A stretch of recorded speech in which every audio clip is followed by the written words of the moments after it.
All right, let's get rolling here. Good afternoon. Thank you all for being here. Great team win at a really, I think, a difficult place to play in Stillwater at Oklahoma State. Really proud of how our staff and our players responded. I thought we competed really from the opening to the close. I thought several guys stepped up. You know, we talk about a next man up philosophy, and I think you saw that on Saturday. I'll recap the game kind of like we always do, just to give you kind of an idea. I'll start just like team-wise. I thought we started fast, which was a critical factor, and we talked about it a lot because we felt like we'd get their best coming out after losing two in a row. Won the turnover margin, 2-2. We got 2 picks. We didn't turn the ball over at all. And then the time of possession, which is a combination of all 3 phases, 42-17. You're going to win that most of the time. So special teams, the things we got to get better at. We allowed the explosive return on the cross-field kick there. We got to be better at that. We didn't cover it very well. And then Ollie's got to have a better situational awareness on the one where they ran into the punter. He should have got that out faster. The positive special teams-wise, our op times are really good. Whether it's field goal or punt, man, our op times are really good. And then Preston fielded every one of those punts, and probably the common fan doesn't understand how difficult that is. First of all, that's one of the toughest venues with sun. So the way it sits down in that hole, when you're going toward the closed end, kind of as the sun's setting, man, that sun is right in your face. And he did a great job. Plus, they punted a righty and a lefty. So the spin on those balls are totally different. And so him fielding those were key. And our PAT and field goal protection was really good. And so happy in that regard. Defensively, things we got to continue to work on. We had 2 dropped interceptions, so missed opportunities. One of them would have been a pick 6. That's the second one of those we've dropped this year. We got to catch the ball better defensively. And then 0 for 2 in the red zone. They got it down there twice. Good news is they only got it down there twice. Bad news, they scored touchdowns both times. So we got to continue to improve that. I think there's some things coverage-wise we can continue to work on to be better. The positives, by far our best performance. They had 36 rushing yards for the entire game. That's 1.7 yards per rush. End of possession downs, they were 4-12. They only had 11 first downs. They only played 45 plays, but only 11 first downs. We had 2 takeaways. Thought we tackled really well. That's the thing. As I was watching it live from the sideline, I felt like that. And then when I watched it in the plane on the way back, I'm like, man, we tackled really well. We pulled our pin. We went and got it. Offensively, things we got too many negative yardage plays still. We give up 2 sacks. One of them was on the quarterback, but 2 sacks and had some negative yardage plays in the run game on some run-throughs late that shouldn't happen. And then just poor execution on 2 fourth downs. One of them was I don't know what – you have to ask Garrett what he was thinking on the early slide there. But on the other one, we just poorly executed on the first 4th down there in the first drive of the second half. We had that. We had people to block those. We should have got that. So that was disappointing. The positives: 389 yards rushing. We 6 yards per rush. 10.6 yards per attempt. So we didn't throw it a ton, but when we did, we were getting chunk plays. We had 31 first downs. End of possession downs, we were 11 of 15. And then, man, we broke tackles. And then if you take out that taking a knee in the red zone, we're 6 for 6 in the red zone, 5 touchdowns. And so we really felt like coming into the game, it was going to be a line of scrimmage game, so who could run the ball better, turnover margins, and then touchdowns in the red zone. And so we won all 3 of those clearly, and thus we won the game. So just going back in our award winners for the week that we do after we win, offensive linemen, and we had as a group, anytime you rush for that many yards, you play well up front. And I thought Brandon Yates may have played his best game of the year, but the guy that was the offensive lineman of the week that graded out the best was Tomas Remack. And he was the most productive. I thought he got movement at the point of attack, played really well. His best game this year so far. Special teams wise is Austin Brinkman, and he's elite. I've said this. Nobody knows the snapper unless something goes bad. Thankfully, it hasn't, but he's elite. He's done a great job. I thought Ty French played really well on special teams too. That's a name. Defense player of the week, 6 tackles, a TFL, pass breakup in the end zone, and an interception was Josiah Trotter, and he continues to get better. And he's going to be special before his time's done here. Other guy of note defensively was Jaheim Joseph. I thought he was really good. And then offensive player, 19 rushes, 158 yards, 8.3 yards per carry, and a touchdown. Did a really nice job in blitz pickup too, and that was Jaheim White. Blue collar, these are guys that played well that don't show up in the stat sheet. Offensively, I'd already talked about Brandon Yates, but Cole Taylor played his best game blocking. And then C.J. Donaldson, we asked him to do a lot of lead blocking in the game, and he executed at a high level. Defensively, two guys that weren't on the stat sheet a bunch, but really controlled the line of scrimmage, and a big reason why we only allowed 1.7 yards per rush were Fatorma and Sean Martin. Both those guys played really well. And then I already talked, we gave a blue-collar award to Jaheim Joseph, too, because he came down and really mixed it up and pulled the pin and tackled those big running backs, did a nice job. Our developmental guys this week, on offense, Tyler Evans, who does a nice job for us. Defensively, it was Donovan Grayson, and then on special teams, it was T.J. Johnson. All three of those guys kind of keyed our success. So those are the guys for the awards. And then turning the page to Iowa State. So another big game on Saturday. It's kind of life in the Big 12. It just, you win one and you're on to the next one. And that's kind of what we did yesterday. This one's a special one just because we're paying. We're wearing the Coal Rush uniforms and paying homage to the West Virginia mining industry. And so I think it's important. It's an important game for our state. And I know our guys are looking forward to wearing that and all the stuff that goes with it. Ton of respect for Iowa State, what Coach Campbell's built there. Done a really nice job. Talk about them each phase. Special teams-wise, they blocked 2 punts, which obviously catches your attention. And then 13, who's one of their leading receivers also, he's an excellent returner. And their specialists are really good.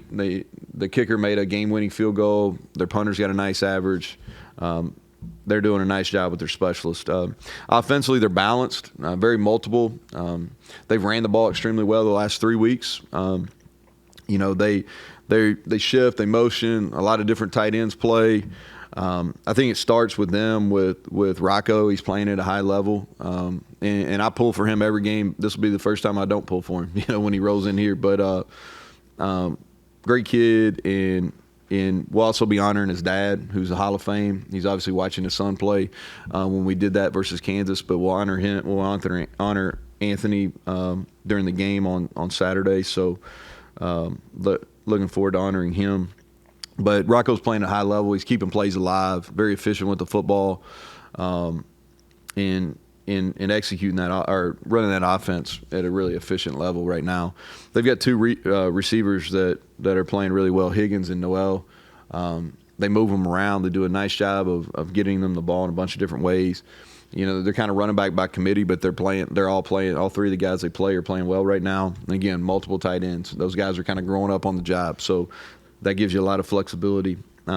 Defensively, Coach Haycock, he's done a great job there. I mean, they've got a system that's in place. They've been doing now for a number of years. He's got answers. Does a really good job countering within a game. Statistically, you can look at it. It speaks for themselves. I don't need to get up here and talk a whole bunch. You just look at the stat sheet, and it tells you what you need to know about them defensively. They mix up coverages. I think their defensive line, they've done a nice job recruiting big bodies that are long.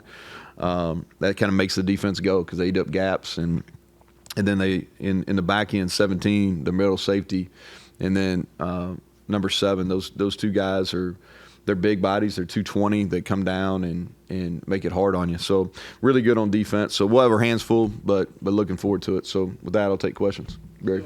Sort of a follow-up to what we were talking about after the game Saturday in terms of your run game improvement. Not that you'd been bad, especially offensive line-wise, but it seemed like that was the best performance Saturday of the year. Was it? And where's that growth? How has that come over the course of the year? Yeah, so it definitely was. I think, first of all, it was a good matchup for us. I think we had some good matchups, especially in the interior in the game. But that's the best we've played. And it's really about execution. We did a nice job. I thought communication-wise, we've done a good job all year. And when I talk communication, it's O-line and tight end, making sure we all know who's working to the people and getting it identified. But I thought we've been doing a nice job of that all year, led by Brandon Yates. I think our fundamentals, and I think the bye week helped us in that regard. But when I say fundamentals, I'm talking about tight ends, running backs, O-line all together, and the quarterbacks too, because they're a piece of that. We were much better fundamentally. And then our receivers really helped. And we started talking about in this bye week because I was trying to paint them a picture where they really understood is like our run game is an all 11 approach. It's not, because we do so many things on the perimeter, we do so many things in the read game, we get receiver, so like it's an all 11 approach. Thought the guys bought into that, and we blocked better on the perimeter, and in versus man coverage, we did a better job of running them off and getting them out of there. So it seems pretty self-explanatory, but why did the program throw the 1-0 on the wall over top of the schedule of the facility? Yeah, just because like we were getting a bunch of questions about, how many ranked teams we played, how many, what the rest of the schedule looks like. And I'm like, why even show it to them? And I'm like, it's next up. I think that's the way that you got to approach our league now, is because every, and y'all have heard me say this a bunch, like the good thing about this league is you got a chance to win every week. Bad thing about this league is you got a chance to lose every week. Like there's really good coaching. I think the talent is pretty evenly distributed, but among the league. And so for us, I think it's just better to keep our eyes on exactly what's in front rather than worrying about anything in the future. You got a plan that's working, and you start eliminating things. Was there a lot that you had in there because I remember you mentioned not throwing the ball to the running backs. That was part of the plan. When you're going through that, you just start saying, okay, this is working, take this away. Yeah, so I think when you get into a game plan, you got your plan, how you're going to start, and then you got your counters kind of off of that.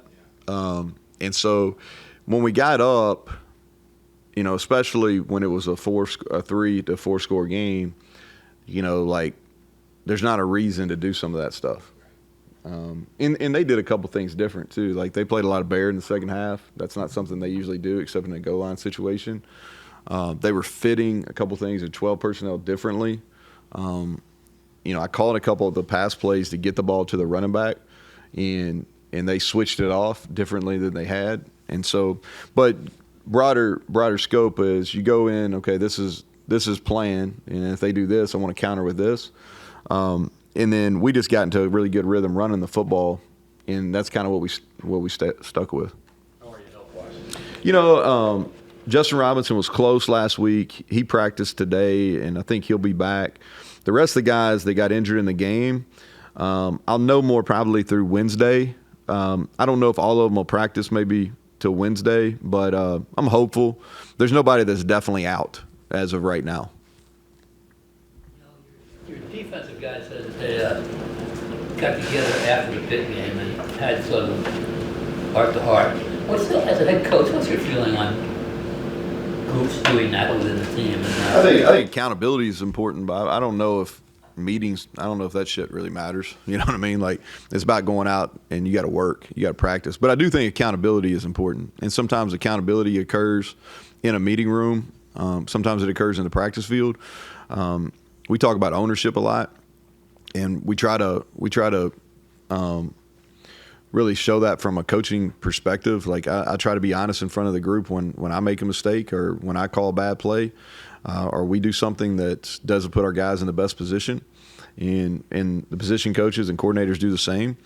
And we try to model that, so when you do make a mistake as a player, you can take ownership of that, and then you hope that you have older guys, some veteran guys that will hold other people accountable. And whether it's watching film on your own, whether it's doing the workouts, whether it's doing stuff after practice, et cetera, you want some accountability. And so I think that's probably the most important piece of it is defensively. There's probably more accountability. We've simplified. We went back to basics. We've tackled pretty well all year. We just haven't covered as well. But I thought Saturday that was the best we've executed our zone coverage. We did a really good job. We had 2 sacks, which nobody sacked them all year. I think they had 1 coming into it, and both of them were coverage sacks. Now, the guys that got the sack did a nice job continuing to work, but those were coverage sacks. And so I thought we did a better job of being in our zone droppers, finding crossers, et cetera. Did it make a difference having Jordan in the press box? I think it's helped. I think it's helped. I think it's been good for him because you can see better there. I mean, it's obvious. Anytime you're up high, you can definitely see better than you can on the field. I think, and I said this last week, somebody asked me what it does when you're in the press box. It takes the emotions out of the game. Now, you'll have to ask him if that's better or worse for him. But it does take the emotions out of the game because you're so far away. And so it's much calmer there. It's more peaceful. You can do some more thinking. You can be more organized in between series because you're sitting at a table. I think there's some benefits to that. Did you see a difference in the way the defense approached practice and kind of the way they went about things after that Pitt game, after they kind of talked to each other, kind of had that accountability discussion? Nah, I don't know. We practiced pretty well. It's been more of a performance issue. If I really saw us playing the pass that poorly in the first 3 games, I wouldn't have talked about how I thought we were better all fall camp. You know what I mean? But we practiced pretty well. I think just execution and understanding the details of what we're doing, and then reducing the package of coverages that we were playing has been helpful. But we weren't practicing poorly before. We just weren't doing our job on Saturday. Now I think what happens is we had some success versus Kansas, and so doing the little things right in the fourth quarter, and you maybe have some aha moments, like any of y'all that have kids. There's going to be a time at some point where they're like, "Oh yeah, oh you're right." Well yeah, but you got to learn some hard lessons along the way. So, but I think there was some of that, some aha moments that. Oh yeah, if we do these little things, we can stop people in the pass. We can be good on defense, and I think that spilled over to the bye week, and then we played really physical. We strained, and I thought we executed at a high level on Saturday. John. What has kept Haycock above the curve, I guess? I mean, you've studied this defense. He's been around for 10 years. It's kind of like pulling teeth. Why has he been able to stay ahead of the curve? That's a question you'd have to ask him. You got to prepare for it. Yeah, we've played against him. I don't know him personally. Yeah. Got a lot of respect for him from his coaching perspective. I think what happened, like this is my opinion, when you're in a system that you've been in for a long time, you're always tweaking, but you're able to have answers. And that's something I tell our young coaches a lot. Okay, they'll have a great play. I'm like, okay, but what if they do this? Because you got to have an answer. You got to have a counter. And he's got great answers. If you look at their stats, they're, really since we started playing them, I know this. They're a lot better statistically in the second half than the first half, and that tells me because of coaching, they're able to fix things that offenses are maybe taking advantage of them. The other thing too, I think that's as offenses have become more multiple and there's more pre-snap movement and stuff. When you play that front, there's not a whole lot of box movements, and so there's not as many moving pieces with that group as there is with some others. But just playing against him, he stays steady. I would say, I don't know this, but I would assume that. I think he's got some good people helping him, like on game day and in game prep mode, because they have good answers. Conversely, as a play caller, you have to have answers to those answers. Yeah, it's a chess match. That's kind of the fun part of it, right? This is a game that you get excited about just because they're so good on defense and he's so good. No question. Wyatt talked about feeling like the offensive line clicked this past week going into the Oklahoma State game. Would you agree with that assessment, and what maybe did you notice different in them leading up to the game collectively?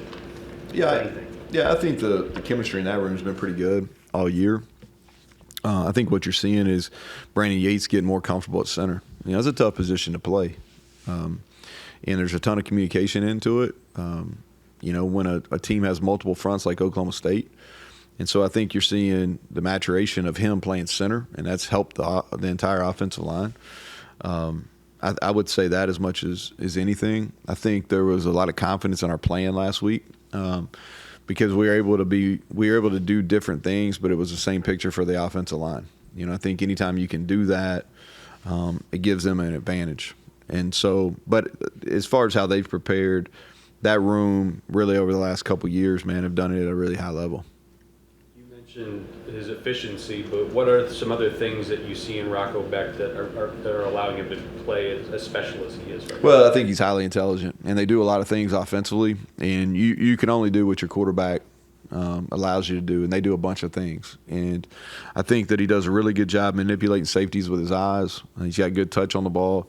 I think he's like he's a sneaky runner, man. He's a good athlete, and what he does, he extends plays. You know, I saw a deal where they were comparing him to Brock Purdy, which I don't think it's ever fair to compare anybody to anybody. I don't think that's – but when you watch him, like, he's operating that offense very similar. They're operating very similar to how they did when he was there, which is a huge compliment to Rocco. He's keeping plays alive. He's just doing a nice job, and you can tell he's playing with a lot of confidence too. I'm a ball watcher during the game, but I did notice Livingston. What was your thoughts of him when he got in there? Yeah, did a nice job. I mean, you could talk this, like we talk about this a lot, man, is next man up, and you better be ready so you don't have to get ready. And I think there's a lot of examples of that. If you think about it, Landon goes in, and we go down on a touchdown drive. You know, and it wasn't just like a one play. It was 6, 7, 8 plays. And he played and executed and did a nice job. And I think that and we have confidence in him. You know, Nico comes in, and he threw a touchdown, and we went on a touchdown drive. You know, he didn't have to get ready. He was already ready. You know, I think Boyce on defense. You know, he had to play 21 snaps, I think, on defense. And made one critical error, but other than that, played pretty solid. And so I think that just speaks to – and again, coming off a bye week where guys like that got a bunch of reps, I think that's helpful also. What did Cora give you? Was that a bit of a surprise? Who'd you say? I'm sorry. Cora, Tarnu. Oh, yeah, Tarnu. All right. KK is much easier. All right. So, you know, here's what he did. So during the bye week, we started playing him at Spear, and he's got flexibility. So if you go back, he's kind of had an interesting career, but he's had an interesting career. But through his career, he's played nickel, he's played corner, and he's played safety. And so he played safety here early, but he's got good coverage skills. And so, you know, if you remember versus Kansas, we really got stuck in like having to play 3 corners, and they hurt us in the run game with that. So we wanted to get another bigger body if Aubrey got hurt again, which he unfortunately did, and he'll be back this week. But KK was able to go in there, and we were able to do the exact same stuff that we did with Aubrey. And I thought for his first game at that position, he practiced for 2 weeks, and for his first game, made one mistake that really hurt us. Other than that, I thought he performed well, and he'll continue. I think he's played himself in a position to continue to play. I know Crandall didn't play much. Did he finish the game, or did he come out? No, he played. Okay. Yeah, Crandall played. He played on special teams, and he played in the second half on defense. He didn't practice much last week. I think he started practicing maybe Wednesday or something like that. All the like intangible stuff, like Jaheim said, everybody's more familiar, they're more comfortable. You mentioned just kind of simplifying things, but like You talking about Jaheim Joseph? just secondary. Yeah. Sorry. So that's how it's supposed to like shape what's happening on the field. Like what's fundamentally football-wise better as far as like the plays that are happening or aren't happening for that matter? Well, so in the run game, we played pretty, I would say, above average with the exception of the Kansas game. All right. And some of that was because we just played a light box. And so, but we played the run well. I think that we've tackled well for most of you. Now, we tackled at another level on Saturday, but we've tackled pretty well heading into that game. Coverage-wise so when you do this, regardless of what zone coverage you're playing, is you've got certain and I've said this before, you got certain landmarks, you got certain depths, and then there's different rules built in, whether you're condensed, whether it's teams extra wide, whether you have crossers, et cetera. You have to have some built-in rules. And so I think as we've simplified, what we've done is we've got a better understanding what those rules are. We're executing those rules, and we're doing a better job of getting to our landmarks at our depths. And so it's kind of boring, but that's really the reason why we're playing better. You've seen the ball better as a result because you like dropped interception, but you guys we were making did. plays So too. Part of it is, and we may, as the year progresses, it may even be this week, get back to where we're playing some more man coverage, which we did earlier in the year. But what that did is really hurt us on quarterback scrambles, and we didn't have vision on balls. So when you play zone, you have vision on the football. And so we do have more eyes. That's a fair assessment. But we got to make those plays. With an 8 o'clock game, what's the head coach's day like? On game day? Yeah. Yeah. So we'll do. So we'll start everything a little bit later. You can't just let them sleep in as late as they probably would like. So we'll usually get up and go by 9 or so. We'll staff meet, and then we'll do a breakfast. And then we'll come over here to the IPF and do our walkthrough and kind of move around a little bit more because it's such a late start. usually we just stay at the hotel. We'll probably come over to the IPF and do a stretch and do our special teams and our offense and defense walkthrough. We'll go back to the hotel, get a light lunch, and then we'll give them about 3 or 4 hours downtime, and then we'll do our pregame meal, team meet, and do the man trip, and get ready to go. It's just longer, you know what I mean? I try to exercise at some point. We'll have a bunch of recruits here, I'm sure, so I'll do some visiting with them. But the later games, I'd really kick them all off at 11 or 12 because I can have a normal day after that. But I think our fans like the 8 o'clock better, and it is good to have some night games. But I say that in jest some, but it's not. It's really not a whole lot. It's not a whole lot different for me. You get some downtime right in the middle of the day. Everything's hurried up. The earlier you play, man, it's hurry. It's a hurry up mode. So it's a little bit calmer day when you play at night. Which doesn't leave you, the iPad or the phone? Neither. I'm not like. Usually by the time I'm thinking about some things for the quarterback on Saturday as far as from an offensive perspective, but I'm not sitting there watching what they're doing on Friday or Saturday. It's kind of done by then. The phone, I'll watch a little bit of some games, especially if it's people we're going to play. But I'm not sitting there watching the pregame shows or anything. Speaking of Green, just where is he now for you? More mistakes through the first 4 games than probably you would have liked, but it seems like the last 2 games certainly there's a difference in his confidence and play. Yeah, I think he didn't play very well versus Penn State, which I stated. He was fine. He played pretty well against Albany. I think that's the best completion percentage he's had.